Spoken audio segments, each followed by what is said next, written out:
ধরুন আমাদের কেউ এই করে না, চরিত্র যদি সেরকম হয়, হিরো তো আর এখন আর রাস্তায় ঘুরে ঘুরে গান, ফুলের বনে গান, সেই সবগুলো তো নয়। হিরোর কনসেপ্টই আলাদা হয়ে গেছে।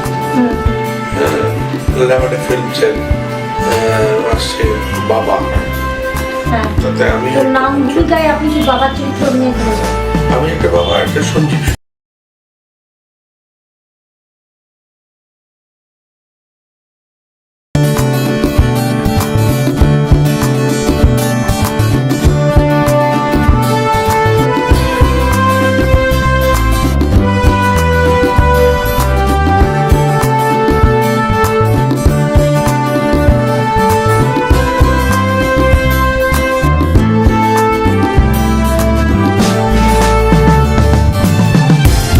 চেষ্টা করি এটা আমারও খারাপ লাগলো কিনা বা লোকে কেন খারাপ করছে, তাহলে এই ধরনের করলে কাজ আমার লোক কাজটা নেবে না, কোনটা মাঝারি বলছে কোনগুলোকে ভালো বলছে, ওরে নিজে ঠিক করি যে কিভাবে ভালো নতুন ভালো জিনিস মানুষ।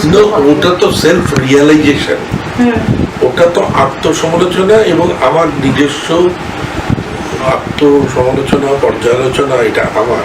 কিন্তু সেটা সোশ্যাল মিডিয়ায় তো না। কিন্তু সোশ্যাল মিডিয়া যে ক্ষতিটা করছে, বেশ কিছু লোক কি লিখছে না লিখছে খেয়াল লাগছে না। রাত যত হয় এইসব লেখাগুলো বেরোয়, রাতে কে কি অবস্থায় থাকে জানি না, তারা লেখাগুলো বের করে অনেক ক্ষতি করছে, মানে সাংস্কৃতিক অঙ্গনের অনেক। আচ্ছা, আপনি তো প্রথম থেকে অনেক মেগা সিরিয়ালে অভিনয় করেছেন, তো এই যে মেগা সিরিয়ালের গল্পগুলো টিআরপির ওপর ডিপেন্ড করে ভিউয়ার্স কীরকম হচ্ছে, কোন দিকটা টানলে, যে ইলেকট্রিকের মতো টেনেই যাচ্ছে একটা মেগা সিরিয়াল 3 বছর 4 বছর ধরে যে হচ্ছে। হ্যাঁ, এখন নেই 3 মাস না 4 মাস, এখন বছর না, এখন মাস।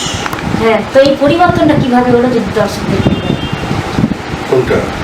এই যেমন ধরুন ইটিভির বামা খ্যাপা সব থেকে বড় বোধহয় মেগা সিরিয়াল, 4 বছর না 4.5 বছর, 4 বছর সামথিং, 8 বছর, 8.5 বছর চলেছিল। তো ওর থেকে বড় মেগা সিরিয়াল নেই। আর প্রাইম টাইমেও হতো না, বেলা 12:30টার সময় কি 12টার সময় দেখানো হতো, কিন্তু সেই সময়টা ওর টিআরপি সব থেকে বেশি ছিল 2 বছর থেকে। তো এখন সেটা কেন থাকছে? আর এই যে সম্পর্ক নির্ভর ছবিগুলো হচ্ছে, মানে একজন নায়িকা আর দুটো নায়ক খাওয়ায়, আমার যে আছে ঈশ্বর মানুষ, নামটা ম্যারাথন রান্না করে খাওয়ায়, রেগুলার খাওয়ায়, সবাই আসে, কেউ এসে খেলে পরে বলে কি হাতের রান্না। আমার খেতে খেতে আমি বুঝে গেছি একই রান্না, তো একই জিনিস দেখানো হচ্ছে, শুনি, দেখা হয়ে ওঠে না, শুনি একই ধরনের গল্প। মানে 2 মাস আগে যেটা দেখেছি সেই গল্প, 4টে বিয়ে 3টে, তো ভালো লাগে না। আমি বাংলাদেশের থেকে ফিরছিলাম, সব বন্ধু নিয়ে ট্রেনেতে আমাকে রীতিমতো গালাগালি করা, বাংলাদেশের এক ভদ্রলোক গালাগালি করেছিলেন যে আপনারা এমন জিনিস দেখান যেটা সমাজে ক্ষতি করছে, আমাদের এখানকার ছেলে মেয়েদের ক্ষতি করছে। 4খানা বিয়ে 3খানা বিয়ে, আমি হেসেছিলাম, উত্তর দিতে পারি। নতুন এত দেখে না মাছের এর মতো, জল পাল্টা না পাল্টালে মাছ বেশিদিন বাঁচবে। বড় বড় পুকুর নদীকে পুকুরকে ছেঁচা হয়, মাছগুলোকে আবার নতুন জল ভরা হয়, তাই তো জানি, পুকুরকে দেখেছি। তো সেরকম দরকার বলা, আর বাদবাকি আমাদের বলাই উচিত, ওপেনলি এটা বলা উচিত না, এই জন্য যে এরপরে ক্ষতিকারক দিক আছে। এক গল্প একই সকালবেলা, সেদিন এটা পড়ছিলাম, সকালবেলা ঘুম থেকে করে যায় আমার প্রতিবেশী দেশের একটি এদেরকে বলছে যে বেনারসি করে ঘুম থেকে উঠলো, প্রভাবিত, ঘুম থেকে উঠলো বেনারসি শাড়ি, তো এটা প্রভাব কিন্তু ঠিক, তাই না? এটাই হচ্ছে কিছু। আর সব কিছুরই ক্ষয় আছে, এখন হচ্ছে একটা নতুন কিছু ফরম্যাট বেরোচ্ছে, ওয়েব সিরিজ তো ছিল না, কিন্তু দ্রুত গতিতে ওয়েব সিরিজ এগিয়ে এলো। আমরা করে কমে খাচ্ছি, অত ব্যাপক অর্থে কাজ হচ্ছে না, কিন্তু হচ্ছে পরিকল্পনাও চলছে। সারা পৃথিবী জুড়ে যে অর্থনৈতিক অস্থিরতা আমাদের দেশেও বোধ হয় কিছুটা আছে, সেই অস্থিরতার জন্য এইসব হচ্ছে। কিন্তু সত্যি তো আমাদের এক জায়গায় তো স্ট্যাগনেন্ট, মানে জল দাঁড়িয়ে গেছে, তাই না? জল দাঁড়িয়ে গেছে বলি তো আজকে কোনো রকম পাচ্ছি না, ভাব পাচ্ছি না, তফাৎ পাচ্ছি না। আমরা কি সিনেমায়, কি পেইন্টিংসে, কি মিউজিকে, সেই মেলোডি হারিয়ে গেছে। মেলোডির সঙ্গে হারাবার পর 90s পর কখনো দেখা হয়েছে যে আবার মেলোডি না আসতে কেউ গান মনে রাখতে পারছে না। কত সংখ্যক লোক কথা গান মনে রাখতে পারছে। আচ্ছা, এই সঙ্গীত নিয়ে আপনি বলছিলেন আপনার সঙ্গীতে একটা ইন্টারেস্ট ছিল, বাজনা বাজানো শিখতে, সেগুলো আজ শিখতাম না, উপায়াতে হতো। ওই নাচ গান ওই করতে করতে একটা ই ছিল, পারকাশন বাজাতে, মাথাবতী অনাথবতী, ওইভাবে। কারণ নাটকে নিতে সব অঙ্গ।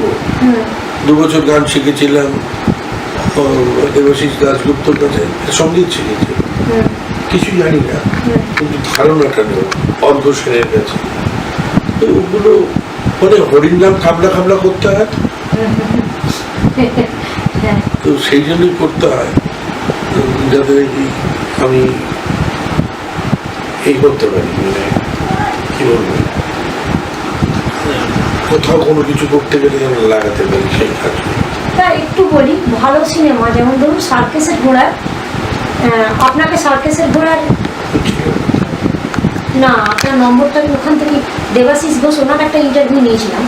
উনি বলেছিলেন বাচ্চাদের ওপর আমরা একটা ছবি করেছিলাম, যে বাচ্চাদের জন্য ভালো সিনেমা হয় না, অন্তত দাদু নাতির যে মিষ্টি সম্পর্ক, হ্যাঁ, সেইটার ওপর প্লাস সার্কাস আছে, সিনেমা আছে, দুটোই দেখবে। আজকালকার বাচ্চারা তো সেভাবে সার্কাস দেখতে পারে না, বা কিছু আইনি বিধিনিষেধ আছে, যেমন জন্তু জানোয়ার নিয়ে খেলা দেখানো হবে। আগে বাচ্চারা যেটা দেখে আনন্দ পেত, আর বাচ্চাদের সঙ্গে তার অভিভাবকরাও দেখে আনন্দ পেত। বাচ্চাদের দেখা বলে নিয়ে যেত, কিন্তু নিজেদের শিশুসুলভ দিকটাও প্রকাশিত হতো। মানে বাচ্চার সঙ্গে তার বাবা মা, দাদু ঠাকুমা সবাই দেখতে, সেটা সপরিবারে। তো সেই জিনিসটা এখনকার বাচ্চারা পায় না। টপিজের খেলা ছাড়া সেভাবে কিছুই নেই। সার্কাস অনেক কমে গেছে। পার্ক সার্কাস ময়দানের নাম সার্কাস জোড়াই হয়েছিল একসময়, কলকাতায় প্রচুর সার্কাস আসতো। সিনেমাটায় দেখানো হয়েছিল, তো সেভাবে সিনেমাটা কোনো টাইমই পায়নি কোনো ভালোভাবে চালানোর জন্য। উনি সিঙ্গেল প্রডিউসার হিসেবে ওনার অনেক ব্যক্তিগত ক্ষোভ, অনেক সমস্ত কিছু বললেন। তো ভালো বাচ্চাদের সিনেমা সেভাবে চলছে না, ভালো সাহিত্য মানে নির্ভর ছবি হচ্ছে না। তো সে সম্পর্কে আপনি যদি কিছু বলেন। ওই যে বললাম, আমি তো বললাম সাহিত্য নির্ভর, প্রযোজকরা যদি নিজেরা না বাঁচে তাহলে কি করবে? তারা যদি না বাঁচে, বাঙালি গল্প বাঙালির জন্য না বাঁচে, তাহলে তো হয় না। সেটা তো বাঁচতে হবে। বাংলা গল্প কটা পড়ছে, কলেজ স্ট্রিটে গেলে বই কটা বই বিক্রি হয়, সেটা ও কিছু নিজেকে পাল্টাতে হবে, নিজের ভেতর খোল রয়েছে পাল্টাতে হবে, তবে তো শরীরটা ঠিক হবে। তার আগে কি করে হবে?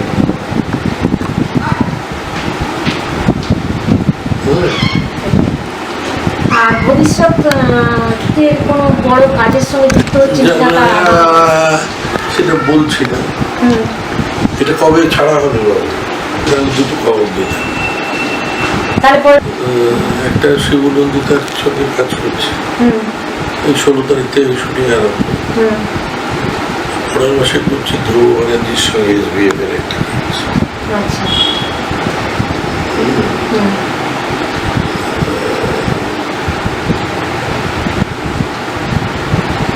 তো সিনেমাগুলোর নাম ঠিক হয়েছে? বলা বারণ আছে, বলা বারণ আছে। বলা নেই। তাহলে একটা উইন্ডোজের হয়ে করছেন শিবনন্দিতা, মানে আর ধ্রুব ব্যানার্জিটা SBF। হ্যাঁ, SBF। এগুলো পেরিয়ে যাবে, হ্যাঁ 16 তারিখ, আর ওটা এপ্রিলের 15 তারিখ থেকে। মানে পয়লা বৈশাখ, পয়লা বৈশাখ কি না 14 তারিখ, 14 তারিখ পয়লা বৈশাখ। 15 তারিখ থেকে আরো কিছু ওয়েব সিরিজ আর এই করার কথা ছবি। তো এখন ইন্ডাস্ট্রির কিছু কিছু চেঞ্জ হয়েছে আপনাদের শুটিংয়ের, যেমন আগে অনেক রাত অবধি হতো, এখন সিরিয়ালগুলো 9:30 10টার মধ্যে প্যাক আপ হয়ে যাচ্ছে। এগুলো বলবো না, কারণ আমি আর্টিস্ট ফোরামের ইয়েতে রয়েছি, এক্সিকিউটিভে রয়েছি, অনেক কথা বলা যায় না, বলা উচিত না, এইগুলো বাইরে বেরিয়ে চলে গেলে ভালো হতো। ঘরের ব্যাপার না, এটা আলোচনা করতে চাই না। হ্যাঁ ঠিক আছে স্যার, অনেক অনেক শুভেচ্ছা রইল আপনার নতুন ছবির জন্য, নতুন কাজের জন্য।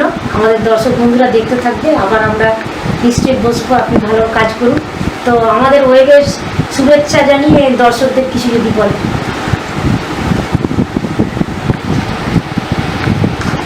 সামনে যে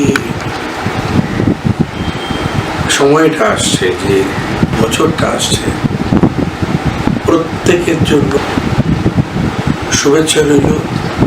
আপনারা ভালো থাকুন, সুস্থ থাকুন। যতই কিছু ঘটনা ঘটুক না কেন, যত টাফ লাইফ আসুক না কেন, আমরা সবাই হাসি মুখে থাকবো, এই প্রতিক্রিয়া করি। নমস্কার। আমাদেরও নমস্কার স্যারকে। তো আজকের মতো আমাদের অনুষ্ঠান এখানেই শেষ করছি, পরে আবার স্যারের সঙ্গে নিশ্চয়ই নতুন বিষয় নিয়ে আমরা রয়েছি।